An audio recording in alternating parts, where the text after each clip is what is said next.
Alors voilà. Ah, j'aime bien quand on fait ça. Vous aimez bien quand on fait quoi? Bah, quand on se baisse comme ça pour faire le point. Ça fait hyper pro. Salut à tous. Alors, nouveau tuto où on va apprendre en fait les différentes catégories de figurines spéciales. Donc, nous avons le général, la grande bannière et l'état-major, donc qui se compose d'un champion, d'un musicien et d'un étendard. On commence tout de suite avec donc la désignation du général. Donc, quand vous créez votre liste d'armées, il y aura un personnage qui n'aura pas la règle pas un meneur.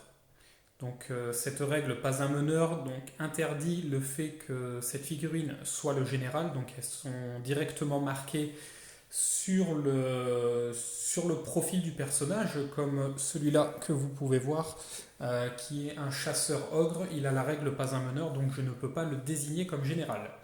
Donc la désignation du général est obligatoire dans toutes les listes d'armées. Il faut en informer l'adversaire. Il ne prend pas de coups en points supplémentaires. Par contre, il gagne la présence impérieuse. Donc cette règle, c'est une règle additionnelle donc, qui est gratuite lors de la composition d'armée, donne la discipline donc, du général à 12 pas autour de lui. Donc des unités qui ont une discipline inférieure à ce général, si elles se trouvent à 12 pas ou moins de cette figurine, l'unité gagnera donc la discipline du général.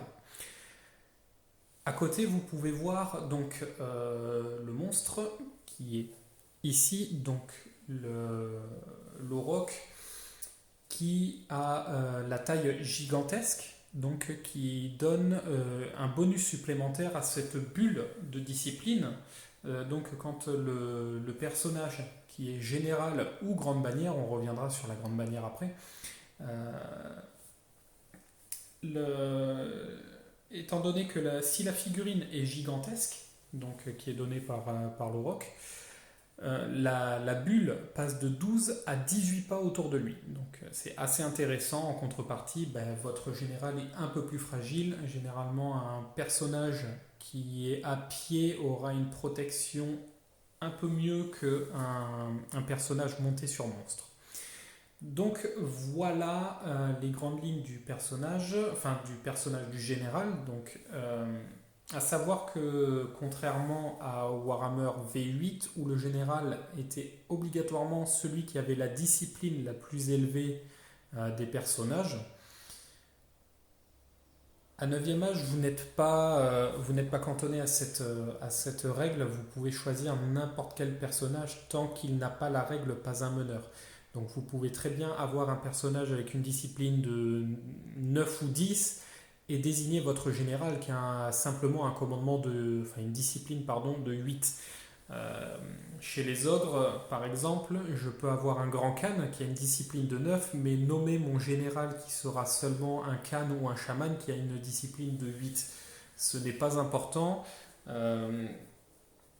pour ce point de règle.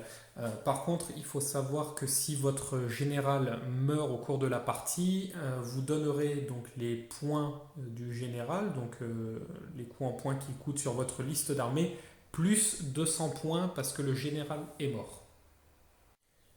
Deuxième option du personnage, donc là c'est un coût supplémentaire qui est marqué dans votre livre d'armée, c'est le porteur de la grande bannière.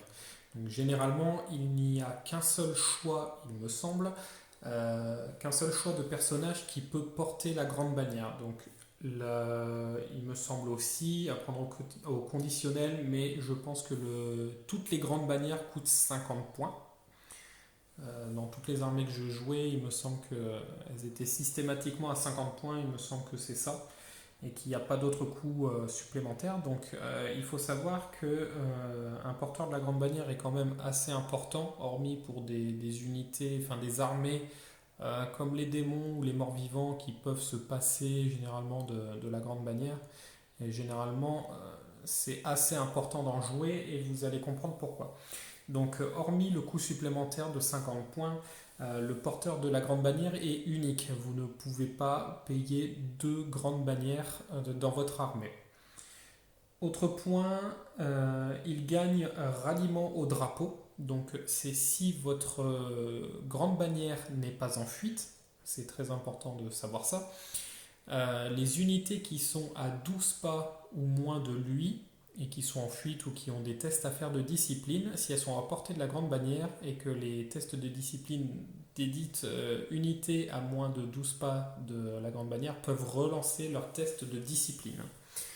Donc, voilà, c'est assez important. Donc si vous avez une unité en fuite et que vous ratez votre ralliement et que vous êtes à portée de la grande bannière, vous pouvez relancer ce test de discipline afin de rallier vos unités, ou des tests de terreur, des tests de peur, enfin voilà.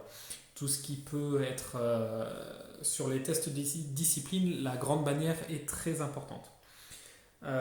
Ensuite, la grande bannière donc gagne la règle pas un meneur. Vous ne pouvez pas désigner votre général comme étant le porteur de la grande bannière. Alors, de mémoire, il me semble qu'il n'y a qu'une seule armée qui peut posséder cette règle, c'est une règle spécifique.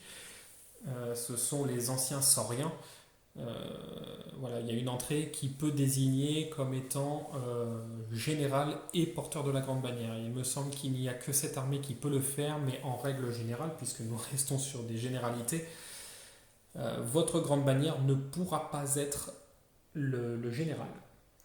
Ensuite, autre option de cette grande bannière, donc si elle a la possibilité d'acheter des objets spéciaux, il lui est permis d'acheter jusqu'à 2 enchantements d'étendard. Donc le coût de ces enchantements d'étendard doivent être comptés avec l'ensemble des autres objets spéciaux et dans la limite maximale des points qu'il peut avoir. Donc concrètement, mon Khan est porteur de la grande bannière. Il a le droit à 100 points d'objets magiques. J'ai le droit de payer 2 bannières qui ont un coût chacune de 30 points, donc ce qui va faire 60. Et j'ai le droit à avoir 40 points d'objets, donc armes, armures, artefacts, sans dépasser les 100 points. Voilà. C'est la petite particularité de la grande bannière, c'est qu'elle peut posséder 2 bannières magiques, mais en restant dans la restriction d'avoir la limite des coups en points autorisés pour ce personnage. On va maintenant passer donc à l'état-major, donc qui est composé d'un champion, d'un musicien et d'un étendard. Donc on va commencer par le champion, puisque quand vous créez votre liste d'armées, vous n'êtes pas obligatoirement obligé d'acheter les 3 ensemble. Vous pouvez très bien prendre votre unité et ne payer que le champion, ou que l'étendard, ou que le musicien, ou alors champion et musicien, champion et bannière, bannière et musicien. Vous faites comme vous voulez, ou même vous pouvez en acheter aucun des 3 si votre armée est faite pour être sacrifiée. Donc on va commencer tout de suite par le champion. Donc le champion gagne la règle meneur de charge et premier parmi ses pairs. Donc meneur de charge, donc c'est uniquement le champion qui l'a. C'est si vous avez une charge à lancer et que votre unité doit faire 4 ou moins sur le jet de dés, la charge est automatiquement réussie. Donc ça évite d'avoir une mauvaise surprise quand vous faites une charge. Prenons un exemple concret, mes ogres ont 6 de mouvement et l'unité se trouve à 10 pas, donc 10 moins 6 est égal à 4. Si j'ai un champion, ma charge est automatiquement réussie. Alors que si je n'avais pas de champion, je devais jeter donc 2d6. Et si je faisais un 2 ou un 3, j'étais banané, je ratais ma charge. Donc le champion permet de pallier à ce problème. C'est quand même assez rare de rater une charge à 4, mais ça arrive. Moi, ça m'est déjà arrivé souvent de faire des doublages sur mes charges. Bon, c'est pas de bol. Après, c'est des charges un peu plus lointaines que j'avais à faire, mais bon, voilà. même des charges à 4, même si vous pouvez voir dans certaines vidéos, ça se rate assez souvent pour moi, donc ça peut arriver pour vous aussi. Ensuite, la règle premier parmi ces pairs, donc le champion gagne plus une attaque. Donc sur mes ogres, s'ils sont équipés en paire d'armes, ils ont déjà 4 attaques chacun. Mon champion, au lieu d'avoir 4 attaques, il en aura 5. Donc voilà, c'est pas dégueulasse non plus. Par contre, si mon champion est monté, hop, comme ici, le champion Locodonte, il faut savoir que l'attaque ne correspondra que au champion lui-même, pas à sa monture, ou au char s'il est sur un char. Et ça sera uniquement la figurine qui est montée. Et enfin, donc les dernières règles qui régissent sur le champion, donc tout ce qui est répartition des touches, donc sur des tirs, sur des blasts magiques ou autres, elles ne peuvent pas cibler directement un champion. Donc il faut savoir que si, en cas normal, les pertes seront réparties de façon à ce que les figurines ordinaires autres que l'état-major sont retirées en première. Donc si j'ai des morts, je vais retirer les figurines de derrière. Ensuite, ça va être le musicien. Ensuite, ça va être la bannière. Et ça sera le champion qui va mourir en dernier. Petit cas spécifique, par contre, c'est lors du corps à corps. Si j'ai des figurines ennemies qui attaquent et qui sont en contact avec mon unité de front, ou qui sont en contact avec le champion, si le champion était sur le côté ici et que j'avais une unité qui chargeait de flanc, s'il y a des attaques qui sont allouées directement au champion, le champion peut mourir de cette façon avant même les autres figurines de l'unité. Mais il faut que l'adversaire vous dise qu'il alloue tant d'attaques au champion dans la limite autorisée, donc ça on le verra au corps à corps, mais il peut cibler directement le champion afin de le tuer.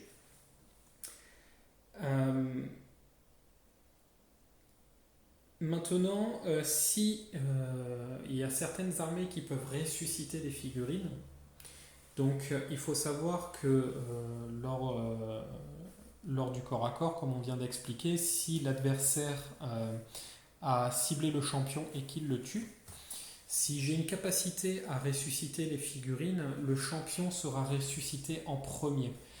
Même si j'ai une autre figurine qui est morte, lors de la résurrection des figurines, ça ne sera pas la figurine ordinaire qui sera ressuscitée en premier, mais le champion. Donc voilà, c'est une capacité un peu spéciale qui fait du bien, puisque le champion peut être aussi amené, donc ça c'est une autre règle, à relever les duels. Donc ça c'est pareil, c'est au corps à corps. S'il y a des personnages ou d'autres champions, on peut lancer un duel dans le corps à corps et seuls les personnages et les champions peuvent relever les duels ou les refuser. Il faut savoir que si le champion refuse un duel, il n'y aura aucune pénalité sur le corps à corps lors de la résolution de combat, donc on verra lors de la phase de combat. Dernier point sur le champion, et c'est une règle que je découvre en même temps que je vais vous la lire, c'est que si le champion a une arme de tir différente des autres figurines de l'unité, elle peut l'utiliser. Donc voilà. Normalement, il faut savoir que si votre unité a plusieurs armes de tir, alors je n'ai pas ces règles en tête sur les différentes armées, donc si j'avais mon unité d'ogre qui avait 2 armes de tir, on va dire des pistolets et des arbalètes, et ben, toute mon unité devait choisir une arme, mais mon champion pouvait choisir l'arme différente. Donc si l'unité choisissait l'arbalète, mon champion pouvait prendre les pistolets, et inversement, si elle choisissait les pistolets, le champion pouvait choisir l'arbalète. Donc voilà, je n'ai pas vraiment d'unité en tête qui pouvait avoir plusieurs armes de tir, Mais du coup, cette capacité, comme je viens de vous le dire, je la prends avec vous. Elle peut utiliser une autre arme différente de l'unité qui tire.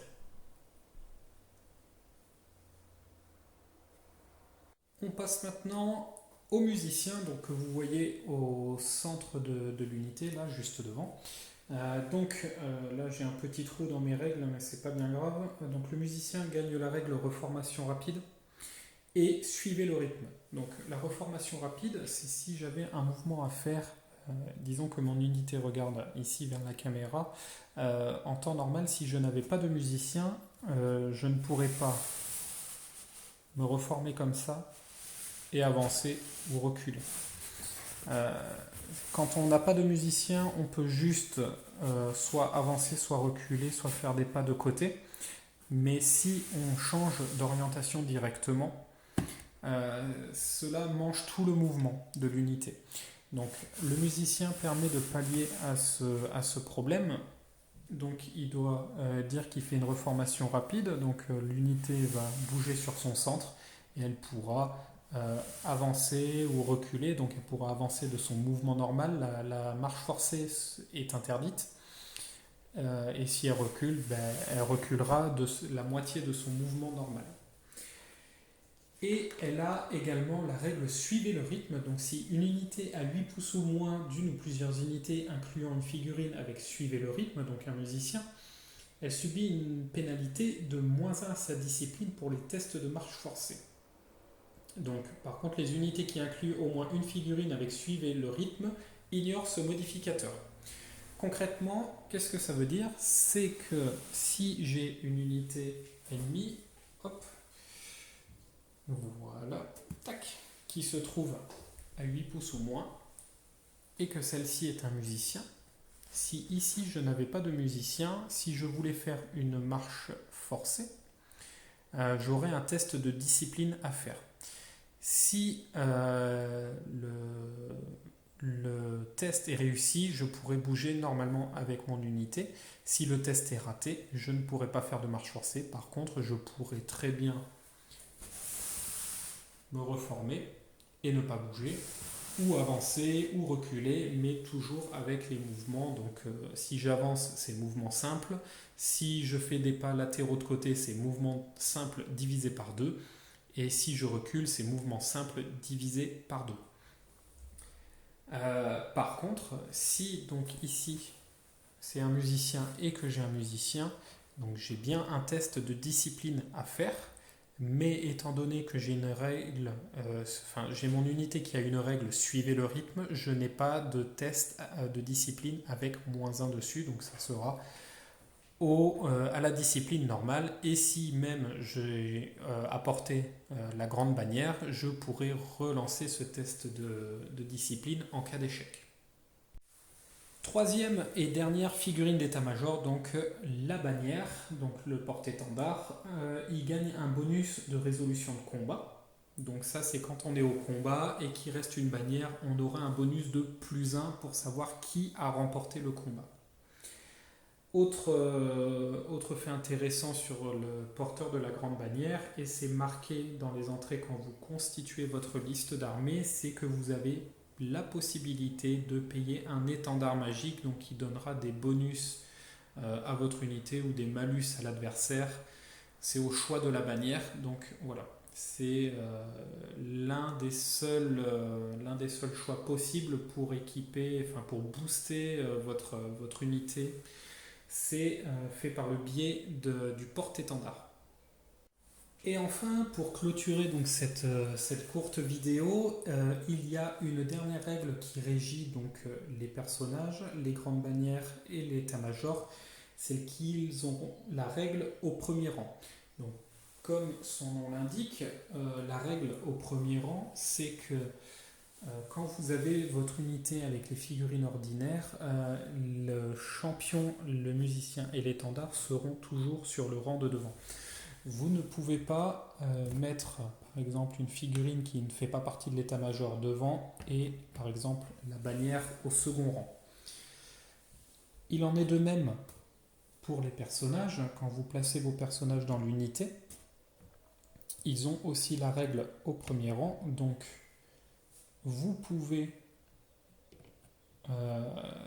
mettre vos personnages au premier rang, vous pouvez mettre des rangs de 4 afin que l'état-major complet soit au premier rang. Il faut savoir que dans ce cas ici, où j'ai envie d'avoir un front que de 3 figurines, si le premier rang est complété avec des figurines qui ont la règle au premier rang et qu'il en reste, donc comme ici avec la bannière, vous pouvez maintenant la mettre sur le rang le plus en avant de l'unité. C'est pareil, là si j'ai une grande bannière, boum, je peux la mettre au second rang. Tant que vous avez la règle au premier rang, si le premier rang est complet, vous pouvez mettre n'importe quelle figurine au second rang.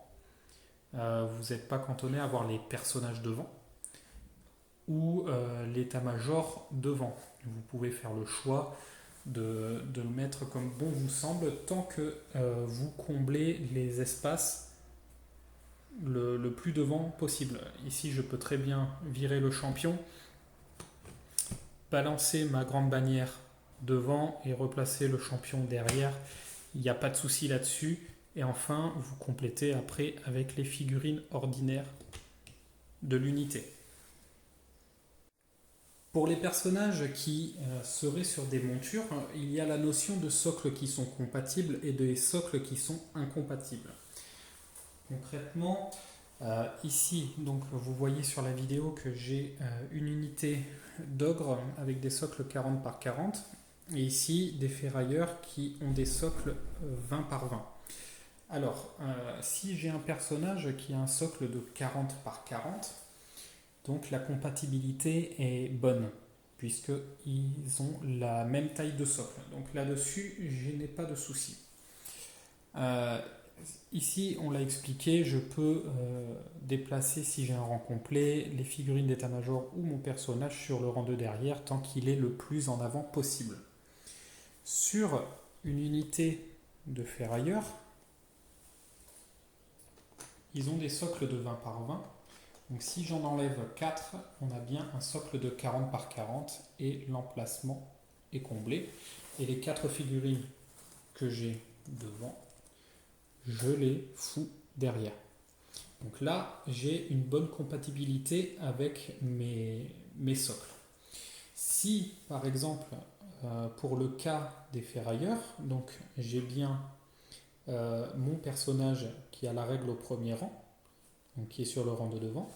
Si j'ai un étendard, un champion, un musicien, et que j'ai un autre personnage qui voudrait se mettre dans l'unité, étant donné que la règle au premier rang est aussi complétée par l'état-major, je peux très bien la positionner au second rang tout en enlevant 4 et positionner mon deuxième personnage ici. Mes socles sont compatibles puisque ma grande bannière est également en 40 par 40. Donc même si elle est décalée de un cran puisqu'elle prend place sur le troisième rang, étant donné qu'elle a un socle de 40 par 40 et que mes ferrailleurs sont en 20 par 20, ma position est quand même correcte puisque donc règle au premier rang pour l'état-major, règle au premier rang pour mon chaman, qui est bien au premier rang. Et ici, malgré qu'il ait un socle plus grand, il est quand même le plus en avant possible de l'unité. Elle pourrait également se protéger en décalant les deux figurines ici et en mettant le personnage, ici je ne sais pas s'il va rentrer, voilà. Donc il est également au premier rang puisqu'il se retrouve directement derrière l'état-major. Dernier cas avec la règle des socles, c'est qu'il y a aussi la notion, comme on l'a vu, de socle compatible et de socle incompatible. Donc ici j'ai pris un exemple en jeu pour les ogres, c'est pas un vrai cas sur ces unités que j'ai montré, là c'est juste pour l'exemple. Donc là j'ai des socles 40 par 40, donc 40 mm par 40, et ici j'ai 50 par 100. Donc ici, si je transpose mon unité, vous voyez que j'ai bien, une taille légèrement plus grande. Et donc, les conséquences, c'est que je ne peux pas placer mon personnage de façon à le mettre au milieu de l'unité. Voilà.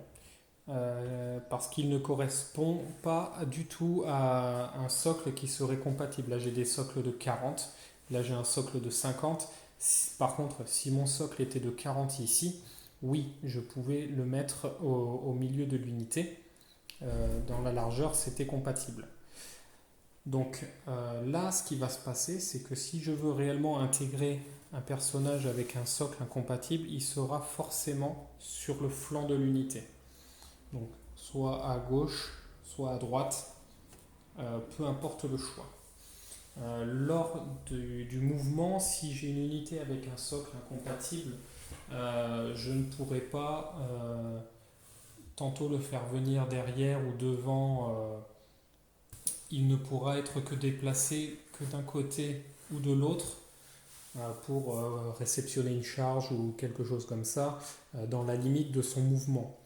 Donc si j'ai une marche forcée déjà ici de 12 et ici j'ai 14 ou 16 déjà, la valeur de mouvement de ce personnage devra être limitée à 12 puisque les figurines des ogres ne pourront pas bouger aussi vite que le personnage qui est monté. Donc déjà, je vais réduire mon mouvement de ce côté-là. Mais donc si j'avance de 3, il faut que je puisse avoir un mouvement suffisant pour passer de l'autre côté. Si j'ai un mouvement de 12, lui il va faire 12 aussi. Si je n'ai pas suffisamment de distance pour arriver jusqu'à 14 ou 16, vu son mouvement, je ne pourrai pas switcher de l'autre côté. Il faudra prendre ça en compte. Donc l'unité ira moins loin pour permettre d'avoir un mouvement suffisant pour switcher de l'autre côté. Donc voilà pour cette vidéo. Prochaine vidéo, donc on attaquera la première étape du tour de joueur, donc qui est le mouvement de charge. Il fallait quand même que je fasse cette petite vidéo sur le placement des personnages et leur explication, puisque certaines capacités comme la grande bannière ou la règle du champion peut amener différents modes de jeu, donc à commencer par la charge. Donc voilà, j'espère que ça vous aura plu et je vous dis à la prochaine. Salut!